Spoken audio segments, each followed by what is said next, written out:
নমস্কার বন্ধুরা, কৃষ্ণা কিচেন ব্লগে আপনাদের সবাইকে স্বাগত। আজকে আমি বানাবো বেলের 2 রকম শরবত। খুব সহজ পদ্ধতিতে আপনারা সম্পূর্ণ দেখবেন, তাহলে খুব সহজেই বানিয়ে নিতে পারবেন। বন্ধুরা, এই বেলের শরবত এই গরমে খাওয়া কিন্তু ভীষণ উপকারী। মা ঠাকুমাদের কাছে দেখেছি বেলের শরবত বানানো কতটাই সহজ। তো আমি সেই মতোই আপনাদের সামনে করে দেখাবো। দেখুন, প্রথমে বেলটাকে আমি একটা দায়ের উল্টো দিকে ফাটিয়ে নিলাম। এবার দেখুন চারিদিকে গোল হয়ে বীজগুলো আছে, তো আমি প্রথমে একটা বড় চামচ দিয়ে চারিদিক ঘুরিয়ে বেল তুলে নেব একটা পাত্রে। দেখুন আমি তুলে নিয়েছি। কত সুন্দর বেলটা পাকা, কালারটাও কত সুন্দর। বীজগুলো যতটা সম্ভব আমি একটা একটা করে তুলে নিয়েছি। 2-1টা আছে, সেগুলো ছাকনার সাহায্যে ছেঁকে নিলেই বাদ পড়ে যাবে। তো দেখুন বেল প্রথমে আমি হাত দিয়ে মেখে নেব একটু। মেখে নেওয়ার পর সামান্য একটু জল দিলাম। এখানে বেশি জল দেব না বন্ধুরা, বেশি জল দিলে কিন্তু বেলের টেস্ট একেবারেই নষ্ট হয়ে যাবে, খেতে ততটা ভালো লাগবে না। তো অল্প পরিমাণ আমি জল দিয়ে বেলটাকে একটু মেখে নিলাম। জাস্ট বেল যেন ছেঁকে নেওয়া যায় সেই রকমভাবে আমি একটু বেল নরম করে নিলাম। তো দেখুন এবার একটা ছাকনা নিয়ে নিলাম। ছাকনাতে প্রথমে অর্ধেক দিয়ে আমি বেলের পাল্প বের করে নেব। বেলের পাল্প দেখুন বের করে নিচ্ছি।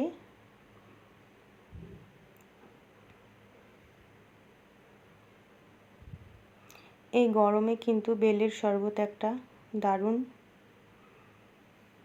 সম্পূর্ণ বেলের পাল্প দেখুন আমি বের করে নিলাম। ঘনত্বটা বুঝতেই পারছেন কেমন হয়েছে আর কত সুন্দর লাগছে দেখতে। এবার বেলের পাত্র এক সাইডে রেখে দিলাম। নিয়ে নিলাম একটা মিক্সি জার। বন্ধুরা, আজকে আমি গুড় বা চিনি ছাড়া বলেছিলাম যে শরবত বানাবো, তো আমি নিয়ে নিলাম তাল মিছরি এবং গুঁড়োও করে নিলাম। আপনারা চাইলে গুড় বা চিনি দিয়ে শরবত বানাতে পারেন। এখানে আজকে আমি 2 রকমের বেলের শরবত বানাবো, তাই কিছুটা পরিমাণ বেলের কাত বা বেলের পাল্প তুলে রাখলাম। এবার ওই বেলের মধ্যে দিয়ে দিচ্ছি পরিমাণ মতো দুধ। এখানে আমি বড় চামচ হাতার 4 চামচ আমি দুধ দিয়ে দিলাম। 5 চামচ। স্বাদের জন্য দিয়ে দিচ্ছি সামান্য বিট লবণ।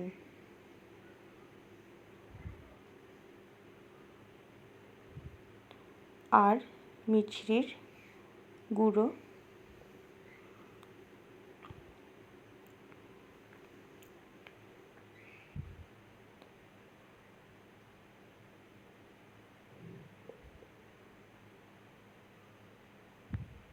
দেখুন বন্ধুরা, এখানে আমি মিছরির গুঁড়ো দিলাম 3 চামচ। বেলটা অনেকটাই মিষ্টি আছে, এবার বেলের মিষ্টি অনুযায়ী আপনারা মিষ্টির পরিমাণ দেবেন বন্ধুরা। তো দেখুন আমি ভালো করে আমি নেড়ে নিলাম একসঙ্গে। এবার বেলের শরবত আমি ফ্রিজে রেখে দেবো। যে যেমন আপনারা ঠান্ডা খাবেন সেই মতো আপনারা বের করে নেবেন। এবার অন্য একটা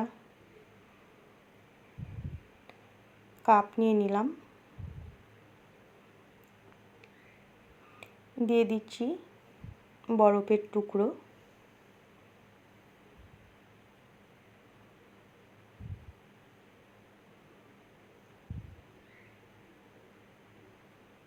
আর মিছরির গুঁড়ো।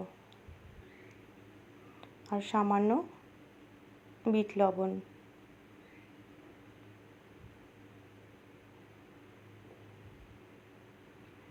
আর বেলের কাঠ আমি দিয়ে দিচ্ছি। এবার একটু নেড়ে দিলেই কিন্তু বন্ধুরা তৈরি হয়ে যাবে দারুণ একটা শরবত। এই গরমের সময় এরকম একটা শরবত বন্ধুরা ভালোই লাগবে খেতে। তো দেখুন একটু নাড়াচাড়া করলেই বরফটা একটু গলে যাবে আর শরবত রেডি হয়ে যাবে বন্ধুরা।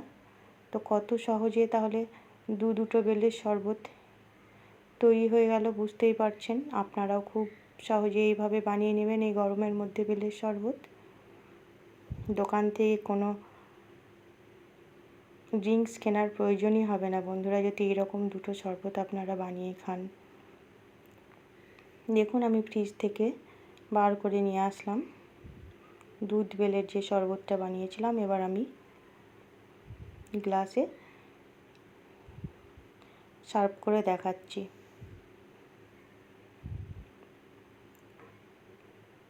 তাহলে আমার চ্যানেলে নতুন বন্ধু হয়ে থাকলে চ্যানেলটিকে সাবস্ক্রাইব করে পাশে থাকবেন আর পাশে থাকা বেল আইকনটি ক্লিক করবেন। নতুন কোনো ভিডিও আপলোড করার সঙ্গে সঙ্গে নোটিফিকেশান পৌঁছে যাবে সবার আগে আপনাদের কাছে। আর যদি এই বেলের শরবত আপনাদের ভালো লাগে বা কেমন হয়েছে অবশ্যই কমেন্ট করে জানাবেন। আর ফ্রেন্ডস ও ফ্যামিলির মধ্যে প্রচুর শেয়ার করবেন।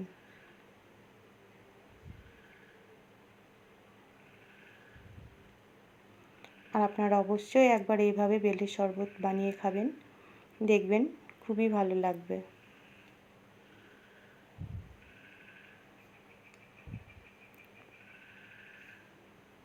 তাহলে তৈরি হয়ে গেল বন্ধুরা 2 রকম বেলের শরবত। সম্পূর্ণ ভিডিওটি দেখার জন্য অসংখ্য ধন্যবাদ।